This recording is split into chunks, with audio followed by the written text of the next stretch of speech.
If you've ever felt invisible in your own life like a gentle presence who quietly keeps everything running but rarely stands in the spotlight, then you'll recognize something of yourself in this story. My name is Clara Reed, and for most of my life, I believed love meant carrying the burdens no one else wanted.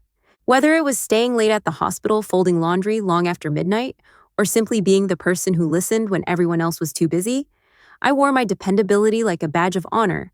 But no badge shines in the dark, and sometimes the quietest sacrifices are the ones that hurt the most. They say family is the anchor in life's rough waters, but what if you're the anchor keeping everyone else steady while you quietly drift away? Growing up, I learned early that some people are born to be seen and others to be relied upon. My mother, Linda, could light up any room with her laughter, and my younger sister, Madison, always seemed to attract attention, like sunlight through glass. In the Reed household, it was easy to let their brightness fill the space. I made myself small and useful, telling myself that was enough. Still, there was a part of me that longed to be seen, to be chosen. I sometimes wondered if I stopped showing up, if I just let go, would anyone even notice?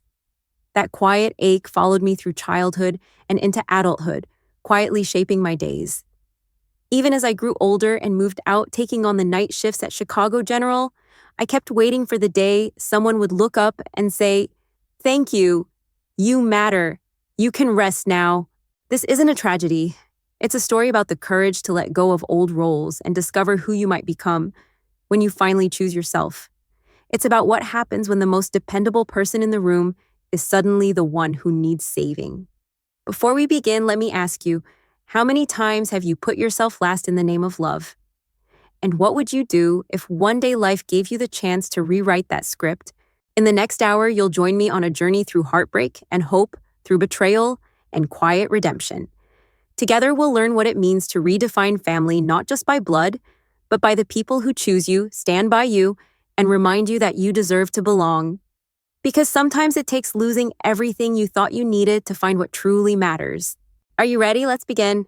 For as long as I can remember, my life moved quietly in the spaces between other people's dreams.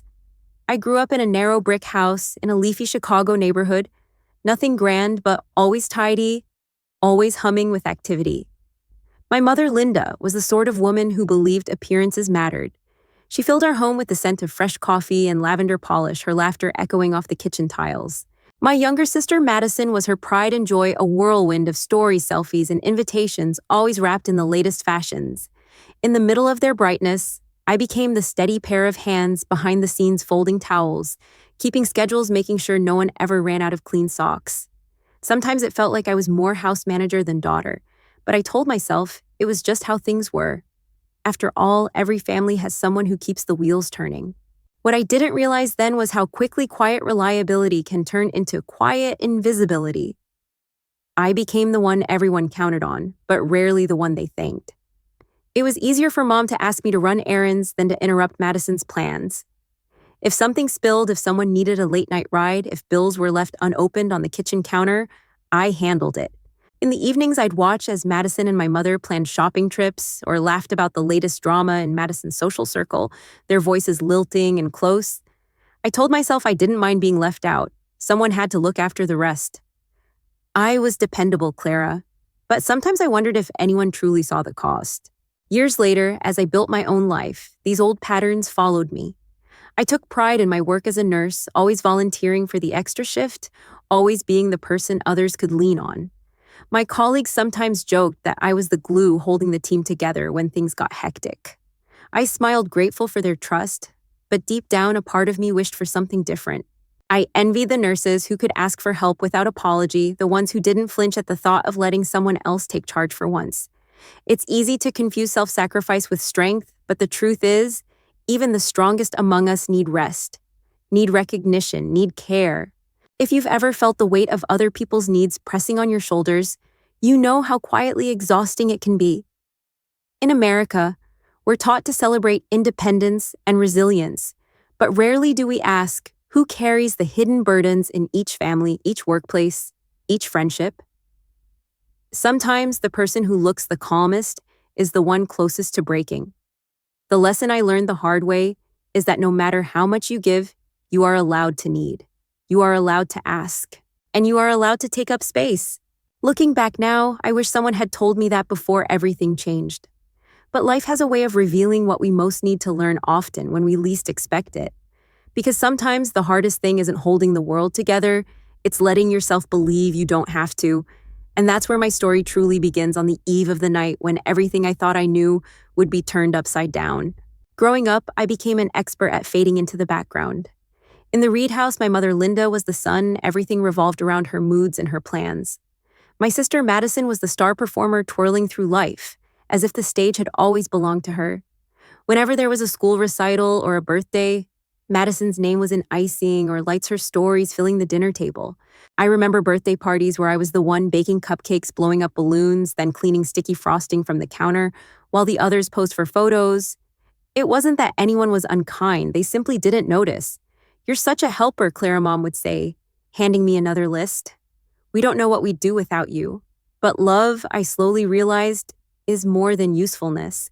Somewhere along the way, I learned to measure my value by how much I could ease someone else's load. If Madison needed a ride to a friend's house or money for a dress, I found a way. When Mom felt overwhelmed with bills, I'd quietly organize the pile and make sure nothing went unpaid, sometimes dipping into my own savings. These things weren't obligations. They were expectations woven into our family's rhythm, like the tick of the old wall clock in our kitchen.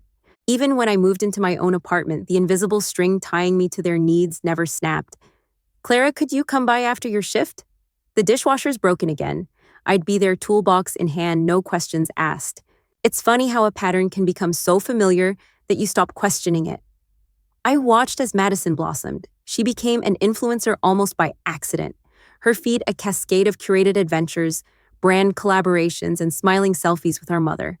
Their connection was effortless. "You two are like sisters," people commented on their posts, not knowing I was the one behind the camera or holding the light.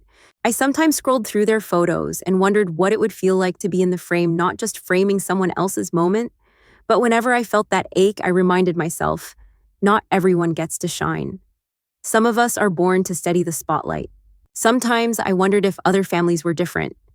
I'd watch my friends at work, overhearing calls from their mothers or siblings, calls that ended with "I love you" or "thank you for being there for me."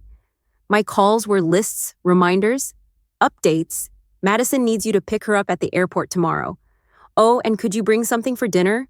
I wanted to believe that maybe in their own way they were saying, "We need you, we love you." But the words never came.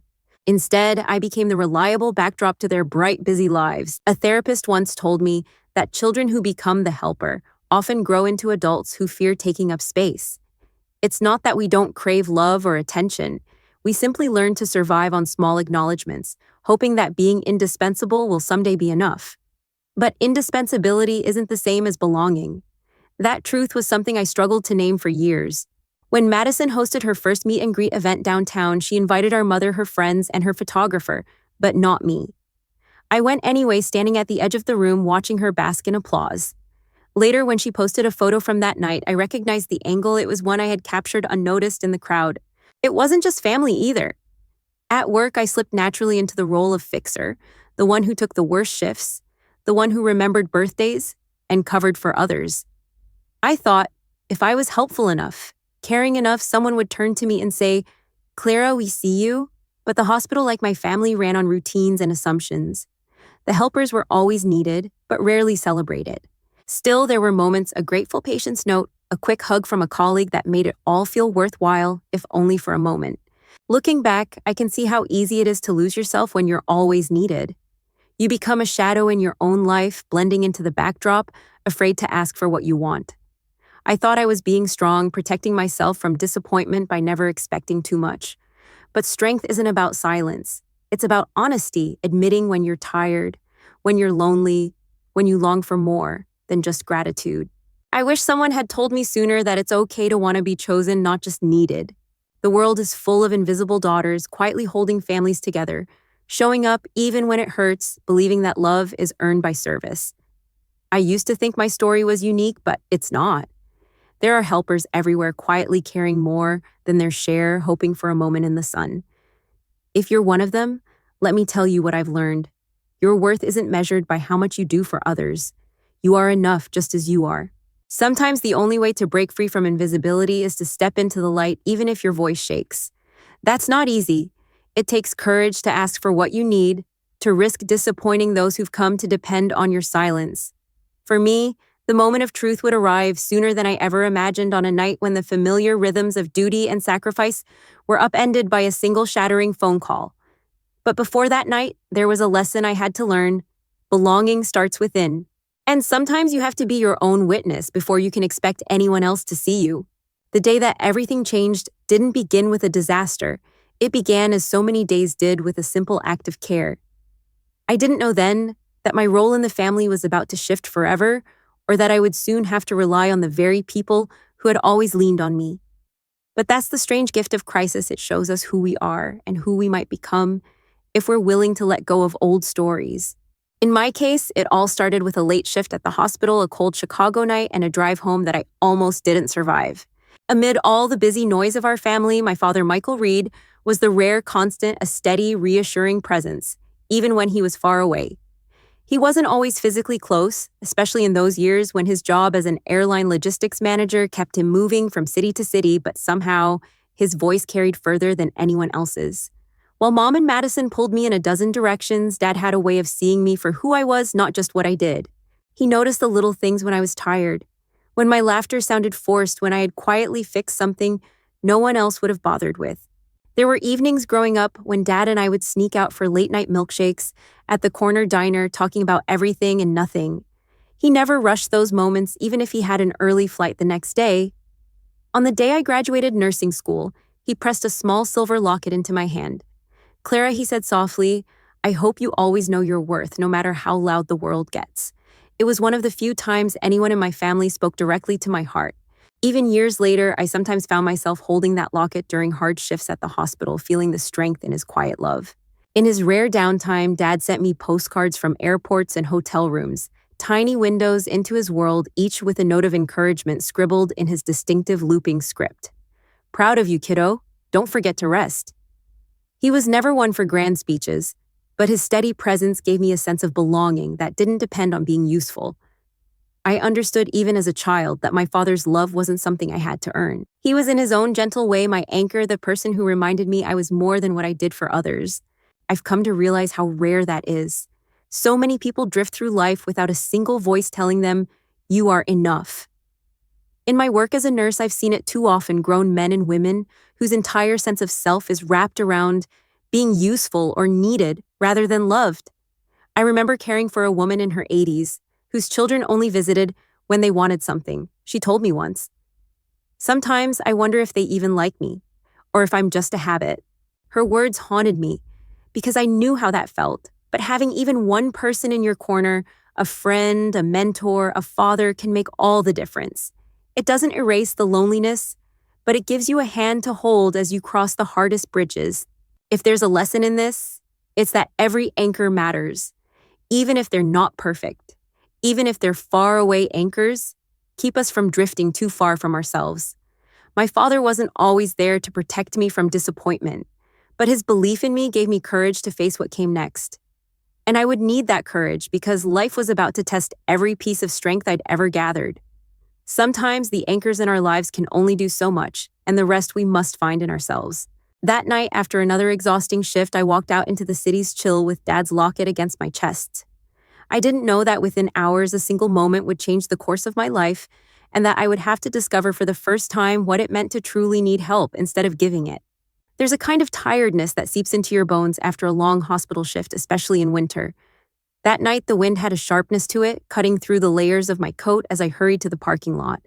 My head was buzzing with patient charts and the low thrum of fluorescent lights, my mind already drifting to the tasks waiting at home: laundry, groceries, a few bills Mom had asked me to check. The city was a blur of red and yellow lights. I barely remember the sound, the screech of brakes, the sudden shock of impact, and then nothing at all.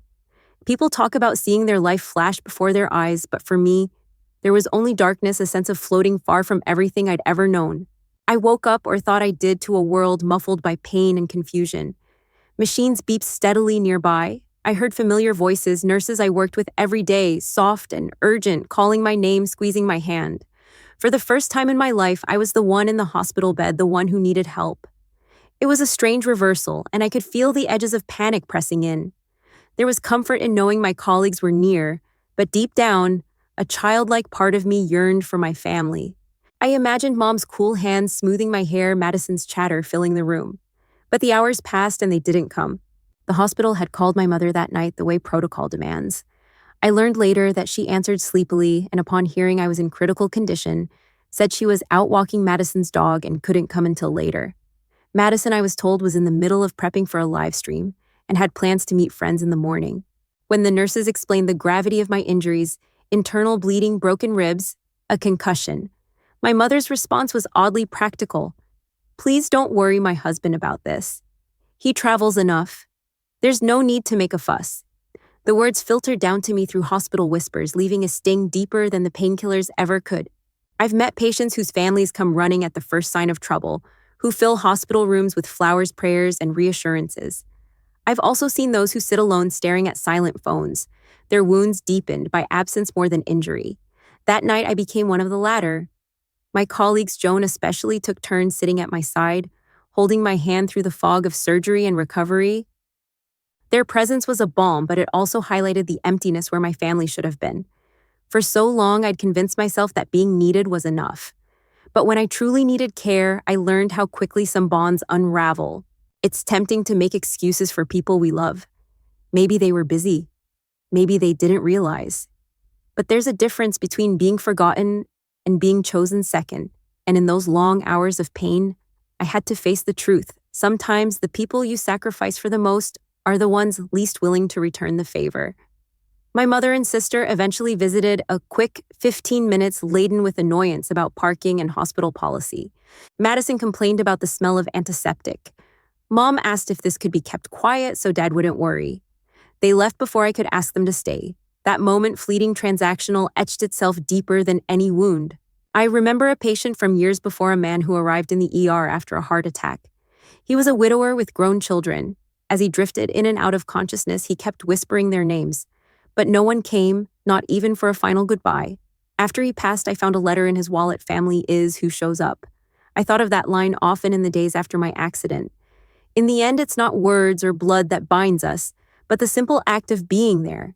If there's one lesson I want to offer from those cold, lonely nights, it's this: love is not proved by how much you give, but by whether people show up when it counts.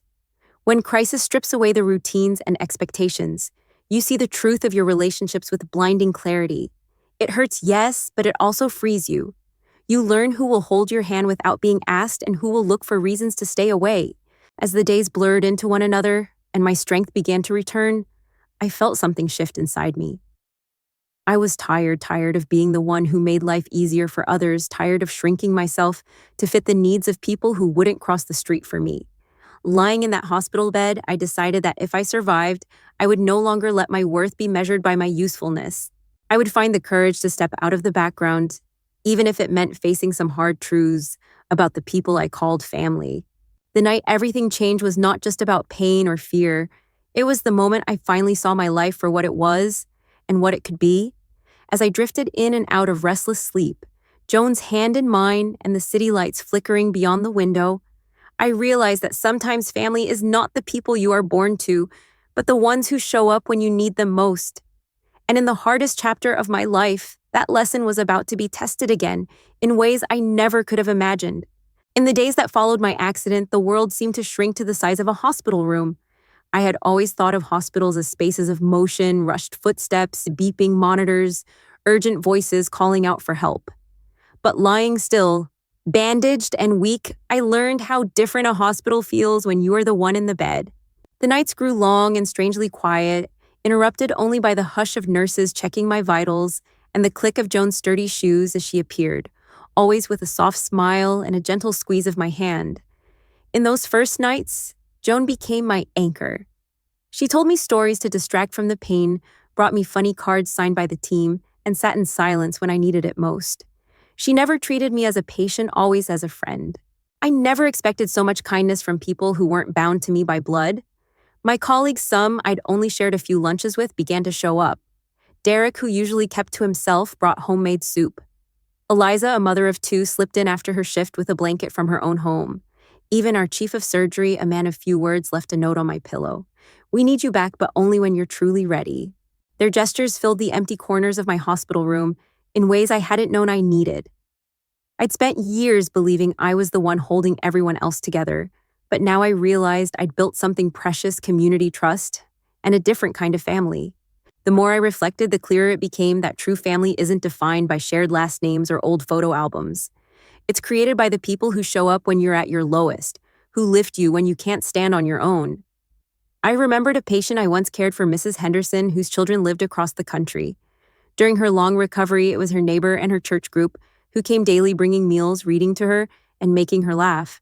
She told me once, "I suppose God knew I needed a family, so he sent me one, even if we don't share a drop of blood." Her words circled back to me now, settling in my heart with new meaning. There is a quiet kind of magic in chosen family, the friends, mentors, and colleagues who step in where others step away. It's something I saw every day in my work, but hadn't truly recognized in my own life. In America, we often glorify independence, but we forget that even the strongest need a tribe to lean on. Joan and the others never asked me to prove my worth. They cared simply because I mattered to them. That realization was both comforting and bittersweet. For the first time, I understood I was worthy of love that wasn't earned through sacrifice or duty. If you have ever felt alone or found yourself longing for a place where you are simply enough, know that family can be built in the most unexpected places. Sometimes it's a neighbor who checks in, a friend who brings you soup, or a colleague who sits by your bed long after visiting hours are over. The world is full of people willing to become each other's family, if only we are open to letting them in. In those days, as my body healed, my heart began to mend too. I stopped measuring my worth by my usefulness. Instead, I learned to accept care as a gift, not a transaction. Looking back, I wish I could tell my younger self that letting others help is not a sign of weakness. It is an act of trust, a quiet acceptance that we are all at some point in need. The lesson is simple but profound. We do not have to walk through life alone, nor must we settle for love that makes us invisible. I found my true family in the hands that reached out to me, in the laughter that brightened dark days, in the small, consistent acts of kindness that made my hospital room feel less lonely. As my strength returned and the world beyond the hospital slowly came back into focus, I started to think about the people I'd called family and those who had truly shown up. I knew the time was coming when I would have to face the old rhythms of my life to decide who I wanted by my side as I rebuilt. The journey ahead would bring painful truths and unexpected discoveries about my past, but I was no longer the invisible daughter or the perpetual caretaker. For the first time, I was ready to step into the light and to ask at last, who would stand with me no matter what secrets the next chapter revealed? In the weeks after my accident, as my body grew stronger, my mind became restless. Recovery forced me to be still, an unfamiliar, often uncomfortable state. The more time I had to think, the more I wondered about my family's absence. Joan and my hospital colleagues, who had become my daily lifeline, asked gentle questions about my mother and sister, hoping for a sign that things would soon be set right. I brushed off their concern at first. Old habits die hard, and loyalty, even when misplaced, is a stubborn thing. Still, a quiet suspicion began to grow inside me like a splinter I couldn't ignore. It was Joan who finally pressed me. "Clara, does your dad know about the accident?" The question stunned me. In all the chaos, I had assumed anyone had reached out to him. My mother, Linda, had always controlled the family's communication, especially when Dad traveled for work. I realized then with a sharp pang that she might have hidden the truth. "He's busy. He travels a lot," I mumbled, but doubt gnawed at me. My father would have come no matter the distance if only he knew. Determined to find out, I asked Joan to help me contact Dad through his company email. My hand still trembled when I tried to type, so Joan became my scribe, sending a brief but urgent message. "Dad, I was in an accident. I'm okay, but I'd really like to talk." I felt a strange mix of relief and guilt, as if I were breaking some unspoken rule. That night, sleep would not come easily. I watched the city lights through the window, my heart torn between hope and fear. Days later, I overheard a conversation between Mom and a man I didn't recognize, a name David, spoken in low, urgent tones. They talked about meeting while Michael's away, and the conversation was laced with secrecy. The realization hit me like a cold wave. My mother was hiding more than just my accident. When I gently confronted her, she waved away my questions, insisting I focus on my health. "You always make things harder than they need to be." "Clara!" She sighed, her tone heavy with dismissal. I felt suddenly small, the old patterns returning with a vengeance. But I couldn't unsee what I'd heard. Later, while Madison scrolled through her phone in my hospital room, I overheard her telling a friend about how complicated things had become with our family. "Mom's freaking out," she whispered. "There's stuff about Dad she doesn't want anyone to know." It was the first time Madison had let her guard down. I saw for just a moment a flicker of confusion and pain behind her polished image. Even my sister, it seemed, was caught in a web she didn't understand. It took all my courage and a little help from Joan to piece things together. When I confronted Mom a second time, I asked directly about David. She broke her voice trembling. She confessed to a years-long affair, one that had begun while Dad was away on business. The truth was uglier than I'd imagined. Madison, the golden child, was not my father's daughter. The man Mom had loved in secret was her real father. The weight of the secret was overwhelming. Suddenly, every memory of our family shifted and blurred. The lines I'd clung to, the rules, the loyalties, the reasons for everything fell apart. Sometimes life's biggest betrayals aren't about a single act, but the steady drip of lies that shape the stories we tell ourselves. I thought of other families I'd seen fall apart in the hospital. I remembered a patient whose father refused to visit after learning a long-buried secret. Sometimes she told me the truth doesn't set you free, it just changes the lock on the door. But I also knew that honesty, however painful, was the only way forward. Hiding the truth had only bred distance and resentment. In my case, it had almost cost me the chance to be cared for when I needed it most. If there's a lesson in this, it's that secrets fester in silence. When families hide from the truth, wounds never heal, they deepen. It's easier perhaps to keep up appearances, but the price is steep: trust, connection, and the chance for real love. I realized lying in that hospital bed that if I wanted a different life, I had to break the cycle. I owed it to myself and to Madison and even to Mom to shine a light into all the hidden corners. With Joan's help, I gathered what I could evidence of Mom's affair emails and a DNA test I'd asked Madison to take under the guise of health concerns. I wrote a letter to Dad explaining everything, not just the accident, but the years of silence and secrets that had nearly cost us our family. It was the hardest letter I'd ever written. I worried he'd hate me for it, that the truth would destroy what was left. But sometimes you have to risk breaking the old story to give yourself a chance at a better one. As Joan sealed the envelope and promised to send it overnight, I felt a strange sense of peace. I wasn't sure what would come next, whether Dad would forgive or if our family would ever recover.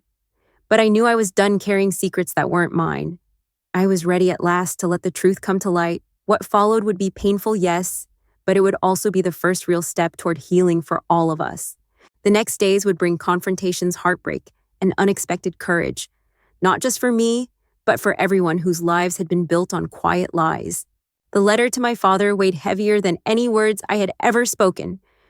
As Joan placed the stamped envelope in the outgoing mail tray, I felt the invisible knot inside me loosen just a little. I had no illusions about what was coming. Secrets kept families afloat for years, but the truth once revealed has a way of sending shockwaves through every relationship. For days, I wondered if I had done the right thing, or if I had simply broken what was left of our fragile family. But I knew deep down silence had only ever made me smaller. Telling the truth was my first act of choosing myself. When my father, Michael, finally returned from his work trip, the house felt colder than ever. He was different, as if the years apart, and the truth he'd uncovered had drawn new lines on his face. We sat together at the kitchen table, the silence between us both familiar and strange. He spoke first softly, with the kind of exhaustion that only comes from betrayal. "Why didn't anyone tell me?" he asked, his voice breaking just a little. "I would have come home sooner, Clara." I told him everything. I watched his eyes cloud over as he pieced together the timelines of absence, of small betrayals stacked on one another like old letters in a drawer. When my mother walked into the room, her face tightened, bracing for a storm. The confrontation was quiet at first, more sorrow than rage. My father's questions came in measured tones, but the pain behind them was unmistakable. Mom tried to justify her silence, insisting she had been protecting us all, but the excuses fell flat. My father's heartbreak was less about the affair itself and more about the web of secrecy that had kept him from helping when it mattered most. "Madison isn't to blame," he said, looking at my sister, who stood silent, arms wrapped tightly around herself. "But trust doesn't survive on lies, Linda. It never does." Watching the family I'd tried so hard to hold together finally fracture, I felt a strange relief mixed with grief. There was no shouting, no slamming of doors, just an acknowledgement that what had seemed whole was in fact broken. It reminded me of a patient I once knew, an elderly man whose family only came together in his final days, forced to face long ignored truths. Forgiveness isn't the same as forgetting, he told me, gripping my hand. It's choosing not to let the past control what comes next. I understood him now in a way I hadn't before. The following days were a blur of difficult conversations and sleepless nights. Madison struggled with the reality of her parentage, the image of her perfect life cracking in the light of truth. She wandered through the house, her phone-abandoned eyes rimmed with red. I sat with her on the porch one evening, watching the sky shift from gold to deep blue. Were we ever really a family, she whispered. I didn't have an answer, only an arm around her shoulders, and the quiet promise that we would have to build something new together or apart. Looking back, I realized facing the past is rarely as dramatic as it is in the movies. There are rarely grand gestures or sudden reconciliations. More often, it's a slow unraveling, a willingness to sit with pain and disappointment, to let old stories be rewritten with honesty. In my own life, I found that telling the truth didn't make everything better overnight. It simply cleared away the fog so we could begin at last to see each other as we really were. If there's a lesson in this chapter, it's that the truth is rarely easy, but it is always necessary. Healing cannot begin until the wounds are uncovered, no matter how deep or old. Families, like people, are resilient, but only when built on honesty. I learned that the hard way, and yet for the first time in years, I felt hope. The foundation was cracked, yes, but the possibility of something new had finally appeared. As my father packed his bags to leave the house he had once filled with laughter, he paused at my doorway. "We can start again, Clara," he said. "Maybe not as the family we were, but as the people we are now." His words felt like a hand reaching out in the dark, offering a future not yet written. I took a deep breath and nodded, ready at last to step forward, whatever the next day might bring. Because as hard as facing the past can be, it's the only way to free ourselves for what's to come. It shall change. I learned rarely arrives all at once. After my father's quiet departure, the house seemed to settle into a strange stillness. My mother moved through the days like a shadow, her energy now reserved for practical worries, lawyers, bills, awkward phone calls to distant relatives. Madison, once the center of every conversation, seemed to shrink into herself, drifting from room to room as if looking for something she'd lost. The sense of loss was palpable, not just for what had happened, but for the ordinary future we'd always imagined. There were no family dinners now, no weekend rituals, just the echo of what used to be. I'd always wondered how families survive these moments when the center gives way and nothing is certain anymore. In my work as a nurse, I'd seen it so many times: a sudden diagnosis, an unexpected loss, the unraveling of old certainties. There was a patient, Mr. Donnelly, whose family stopped visiting after his diagnosis left them overwhelmed and frightened. "We're not good at hard things," he told me, with a sad smile. "But life has a way of teaching us, doesn't it?" Now, living in the aftermath of my own family's storm, I understood those words more deeply than ever. It wasn't just the big betrayals that hurt. It was learning how to live without the everyday comforts that had once seemed so permanent. Financial strain followed quickly. My mother, who had relied on Dad's steady income for years, found herself searching for work in a market that didn't care for resumes filled with gaps. I watched her struggle with humility for the first time, taking a part-time job at a local boutique and coming home with aching feet. Madison, for her part, tried to reconnect with the father she'd never known. But the man on the other end of the phone, David, had no interest in reopening old wounds. She cried for days, anger and heartbreak wrestling inside her, until she finally stopped reaching out altogether. Our house, once filled with Madison's laughter, grew quiet and tense, each of us learning to grieve in our own awkward ways. For me, recovery was both physical and emotional. There were good days when Joan and my hospital family would visit, bringing warmth and encouragement. We would sit around my little kitchen table, swapping stories, sharing meals, and for a few hours forgetting the heaviness that hung over everything else. But there were also hard days when I woke up missing my father's coffee in the morning, or the easy way Madison used to call my name from down the hall. Healing, I discovered, was not a straight line, but a slow, patient climb. Each step forward brought with it a small reminder of what had been lost, but also what might be found. During this time, I learned that letting go is not the same as giving up.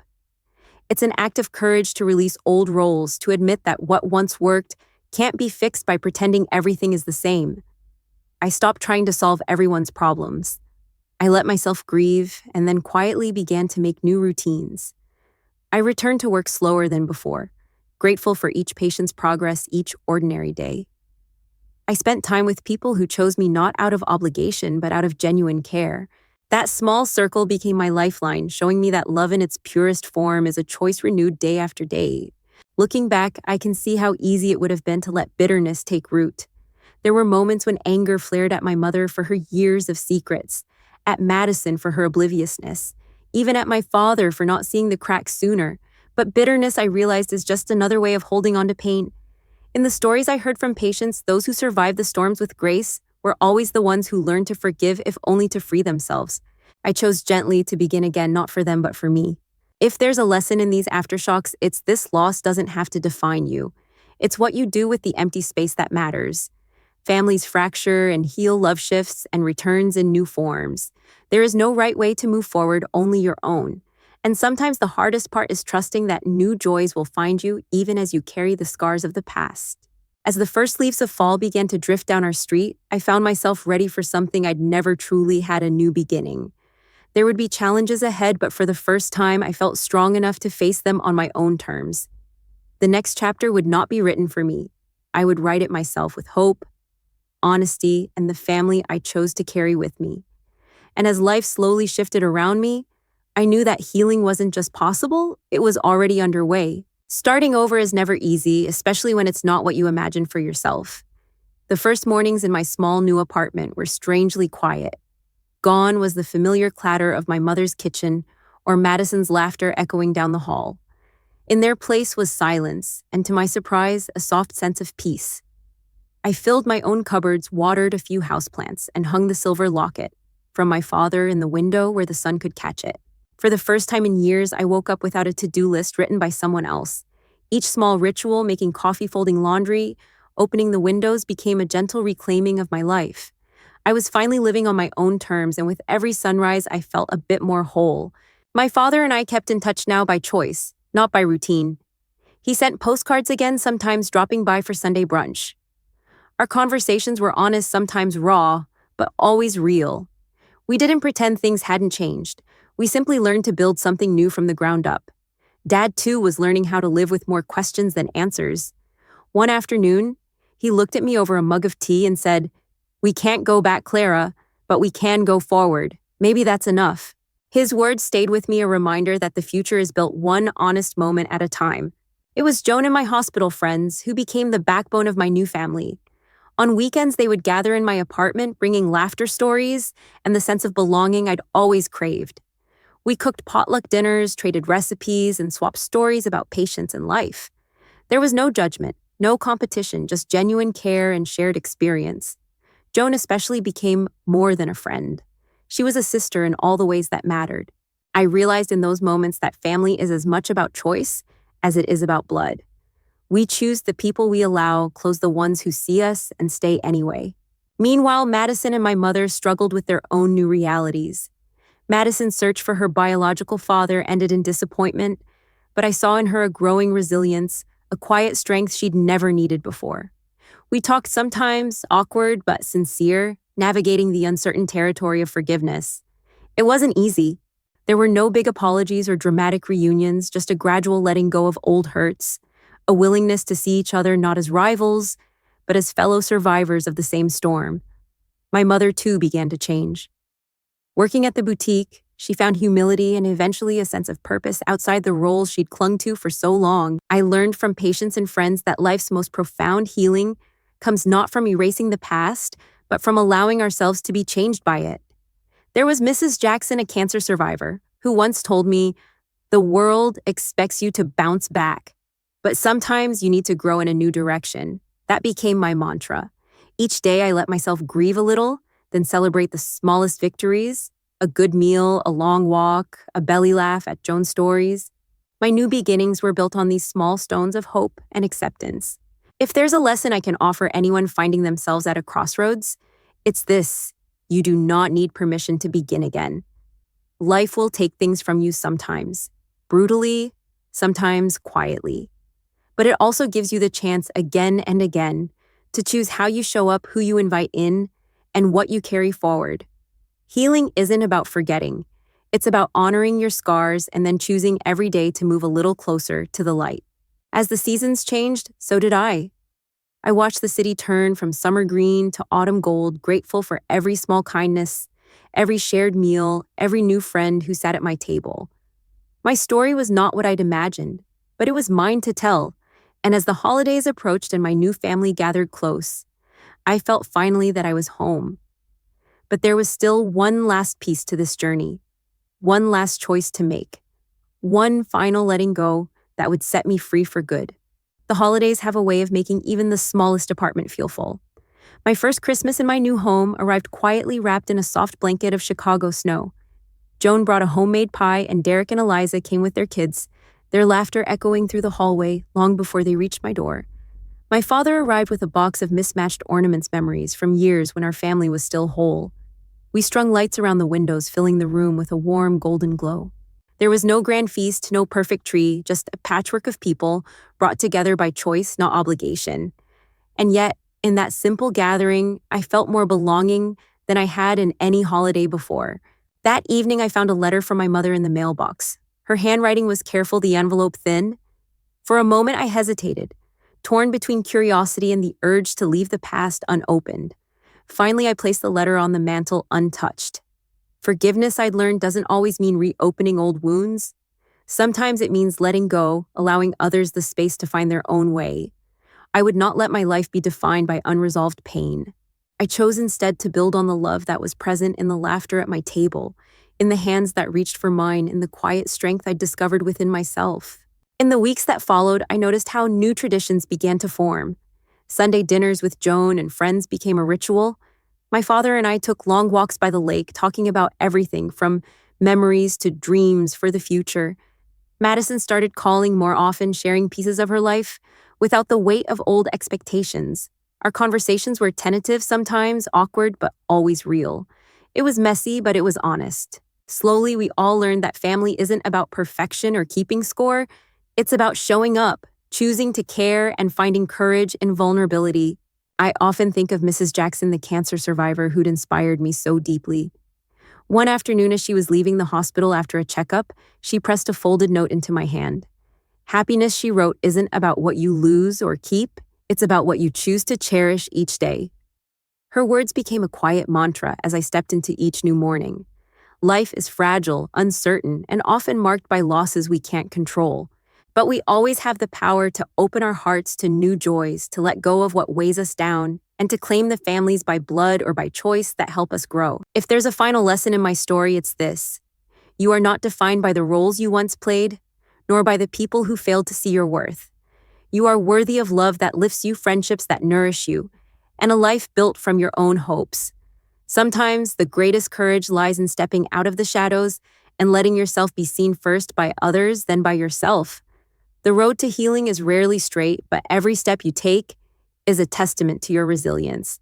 As the year ended, I looked around my crowded living room at the faces new and old and felt a quiet certainty I was finally home. My family, imperfect, chosen, and ever-changing, was right here. And so to anyone listening or reading who has ever felt invisible, unworthy, or alone, please know your story is not finished.